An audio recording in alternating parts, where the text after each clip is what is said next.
जय माता दी। दोस्तों, जब जब इस संसार में बुराई बढ़ती है, जब जब अधर्म अपनी सीमा पार करता है, तब तब माता रानी मां अंबे अपने भक्तों की रक्षा करने के लिए प्रकट होती हैं। आज हम सुनेंगे मां अंबे की महिमा, उनकी कहानी और उनके चमत्कार जो हर भक्त के दिल को भक्ति और विश्वास से भर देंगे।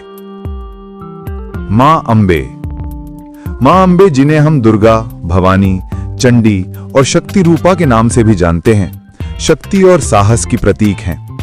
उनका सिंह पर सवार होना हमें सिखाता है कि अगर मन में विश्वास हो तो सबसे बड़ा संकट भी छोटा हो जाता है।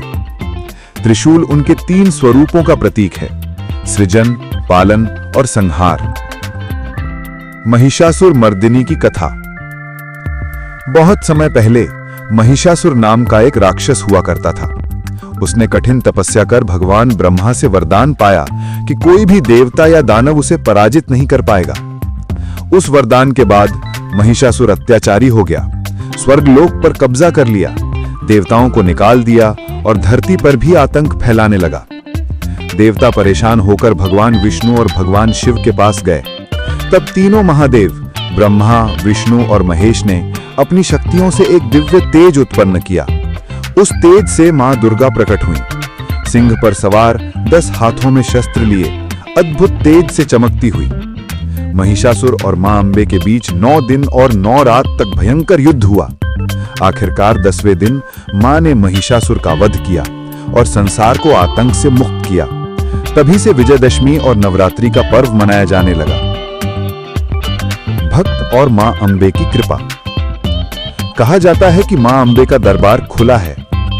जो भी सच्चे दिल से प्रार्थना करता है, मां उसकी झोली भर देती है। राजा हो या रंक, अमीर हो या गरीब, मां सबकी सुनती है। गांव की रिया नाम की लड़की ने अपने पिता की बीमारी में मां से प्रार्थना की थी। उसने रोज मां का दीप जलाया और मां अंबे से कहा, मां मेरे पापा को ठीक कर दो, मैं आपको जीवन भर याद करूंगी। कुछ ही दिनों में उसके पिता ठीक हो गए। डॉक्टर भी हैरान रह गए। यह है मां की सच्ची कृपा। मां अंबे के मंत्र। ओम दुंग दुर्गाय नमः। ओम ऐं ह्रीं क्लीं